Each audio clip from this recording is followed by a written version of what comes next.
Howdy. I thought this was something that I did that might be interesting for a video for some people. I've got some summer tires here, and they really do not like to be kept below about 40 Fahrenheit.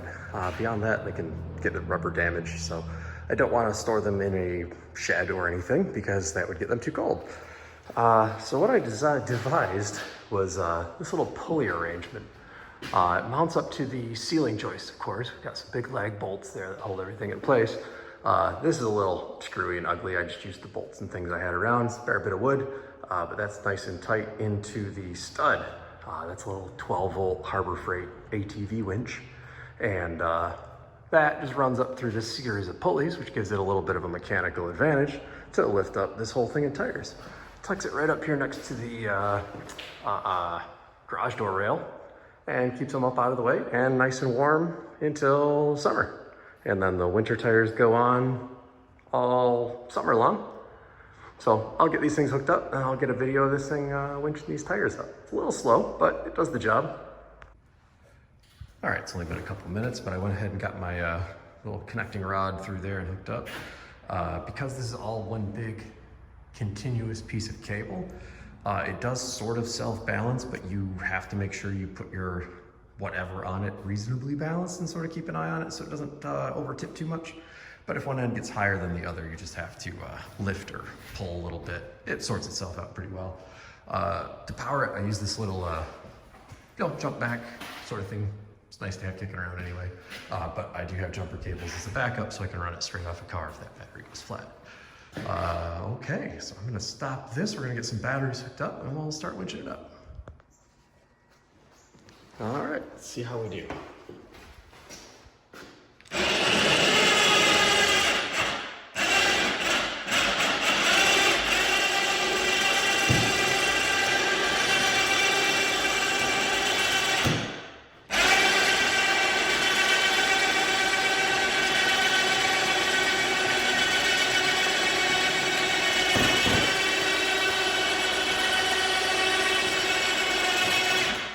And this is what I'm talking about, where like one side will get a little bit out of shape and all you have to really do is grab it, lift it, give it a little adjustment.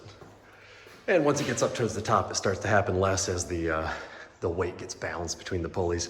I think if I would have spaced those top center pulleys out a little further, it would be a little more self-leveling possibly, but I wanted them tight because I didn't want too much leverage pulling in or out. I wanted a fairly vertical drop, because that seemed like it would stress less.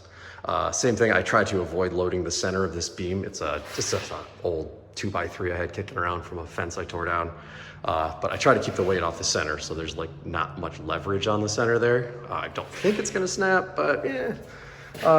The screws here are just 2-inch, inch and 3/4, whatever.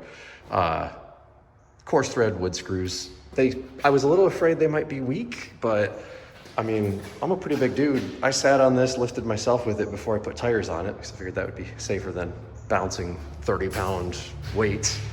But yeah, I'm gonna go ahead and winch this up a little bit more off camera and I'll kind of show you when it gets towards the top. And sure enough, the little old battery pack ran out of juice halfway up, so this is happening. All right, there we're maxed out. She goes a hell of a lot quicker with the full-size car battery attached.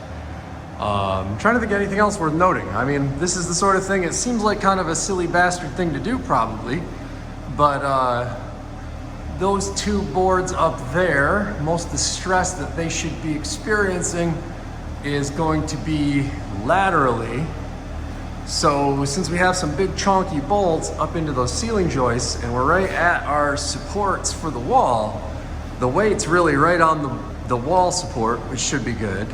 And that lateral squeezing pressure should be coming across those steel bolts, and that's about the strongest connection you're gonna get with them. And as they get squeezed a little bit, it should help them bite into those support beams, which is gonna stop them from collapsing in. That's why they have these boards on the bottom, not just pull these straight into the ceiling joists. I wanted something substantial to hold that crushing force.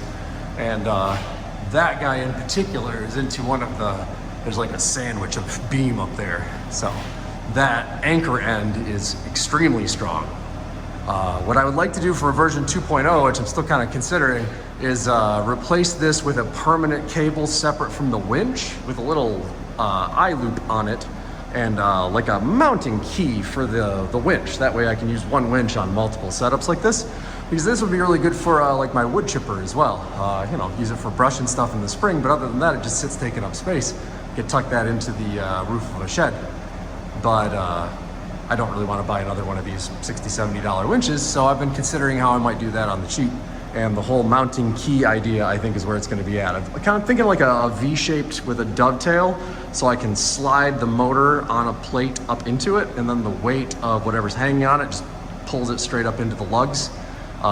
Should work, but I don't know when I'll get to it. So anyway, I thought I'd share this with some people since I'm trying to get some stuff on my YouTube channel, and have a good one. Let me know what you think.